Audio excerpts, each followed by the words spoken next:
Okay, guys, section 4 of our study guide says that we can order and compare rational numbers. So one thing that number 14 has us starting out doing is ordering following numbers on the number line below. Remember, we have an open number line. There's no set place where our numbers have to go, but if you want to, you can go ahead and put 0 in the middle, start with -10 on this side, and get with +10 on this side, and then you can put the marks in as we need to as we go. So my advice to you when you are given a list of numbers is the first thing that I would do is get all my negative numbers together and get all my positive numbers together, because remember, all the negative numbers have to go on this side, all the positive numbers have to go on this side. So we're going to go ahead and get our negative numbers over here. So I've got -8 1/2.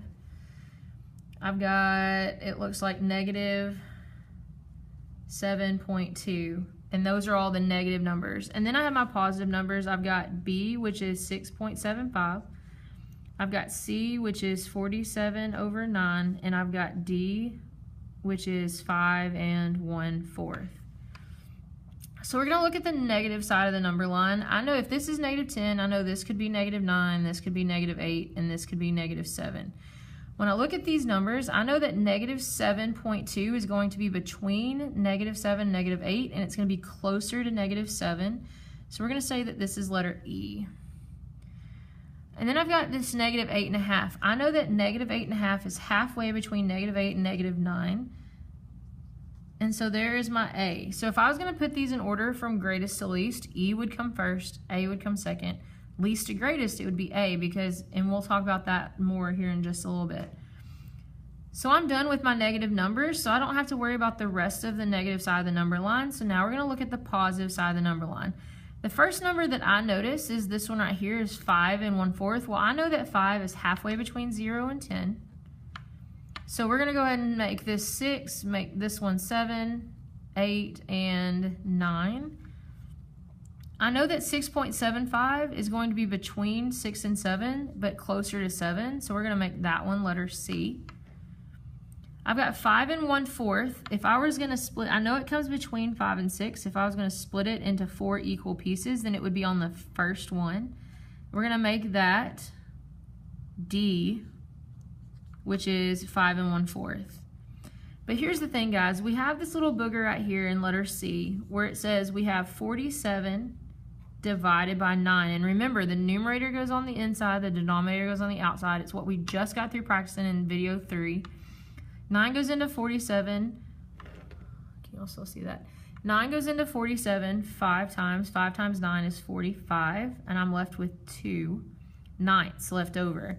But I want to keep going, so I'm going to add a decimal. I'm going to bring it down. 9 goes into 20 2 times. 2 times 9 is 18. 20 minus 18 is 2. So I see that this is going to repeat, and I could just keep doing that pattern, but I have 5.22. Now, if you remember, this one right here is 5.25, and what do you know about 5.22 is it's less.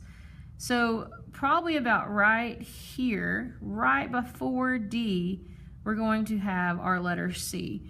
And if we wanted to show that, I could show you that 5 and 6, I could split this into my 0.25, which would have been where D is, and then right before D, I would have had C.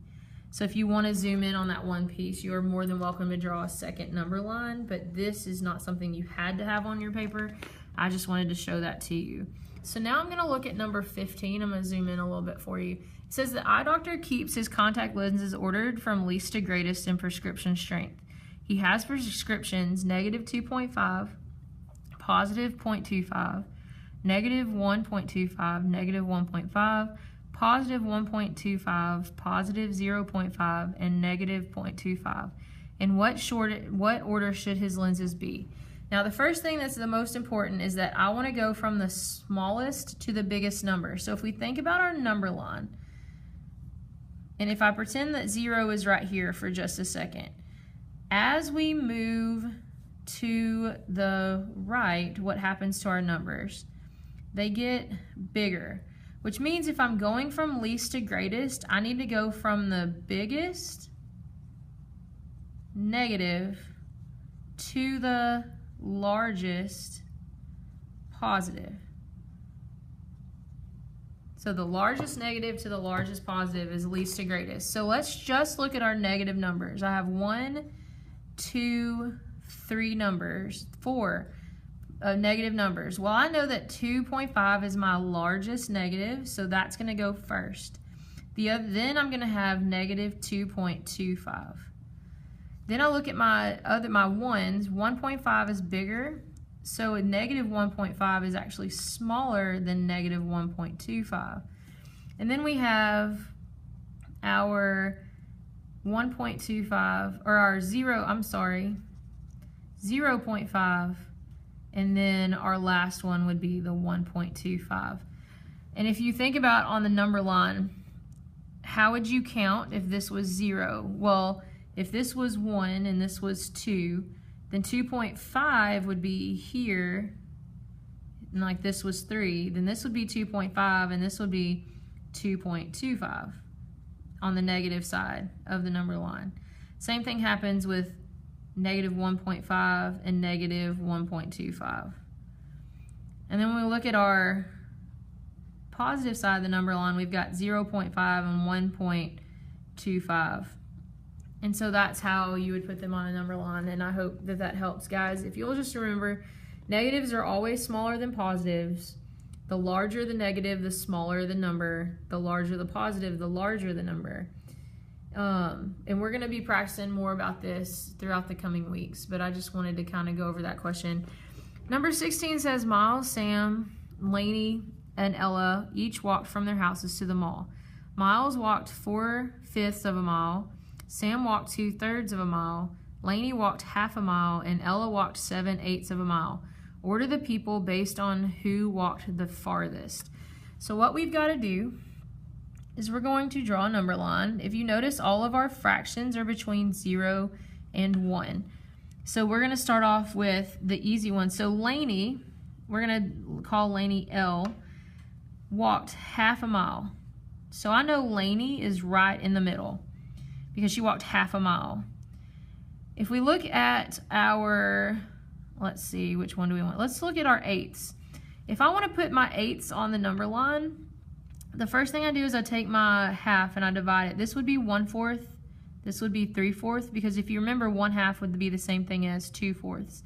And then if I half each of those, then those are my eighths. So I have 1/8, 2, 3, 4, 5, 6. So this would be 7/8, which is how Ella walked. So I'm going to go ahead and put an E for Ella. And then we're going to look at our 4/5 and our 2/3.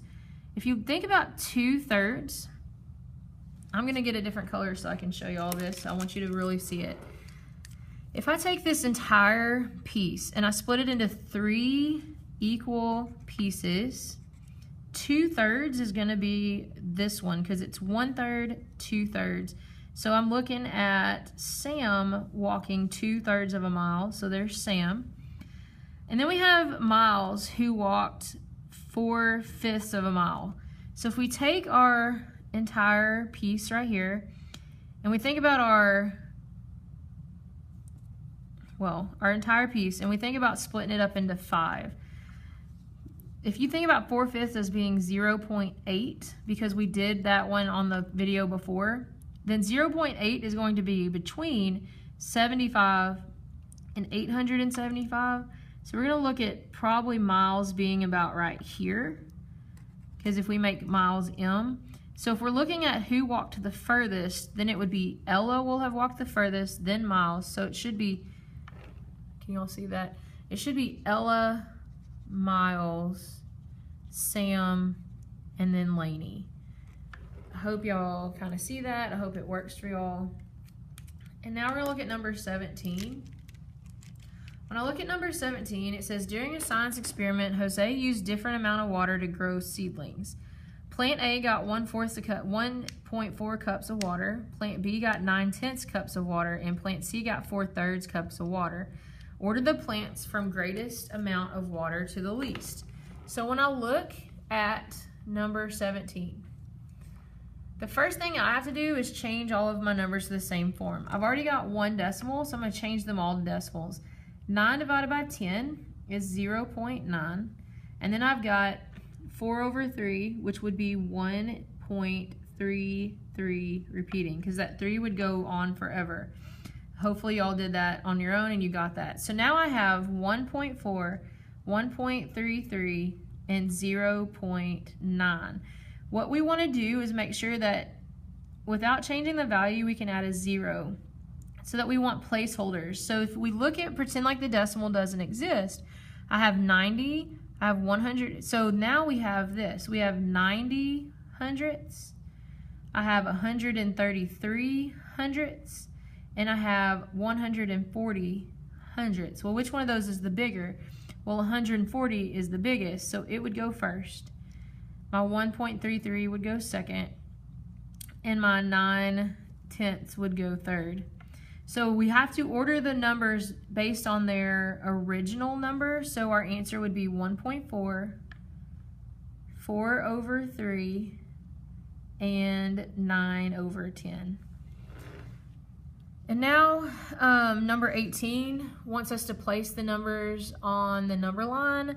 When I look at all of my numbers, I know that all of my numbers fall between 0 and 2. Halfway between 0 and 2 is 1.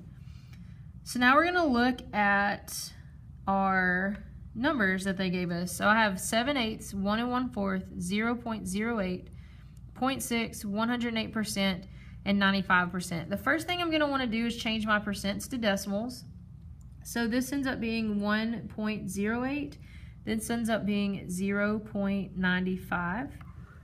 Okay, so when I look at that, I know that 1.08 is going to go right past the 1. So we're going to label that one E.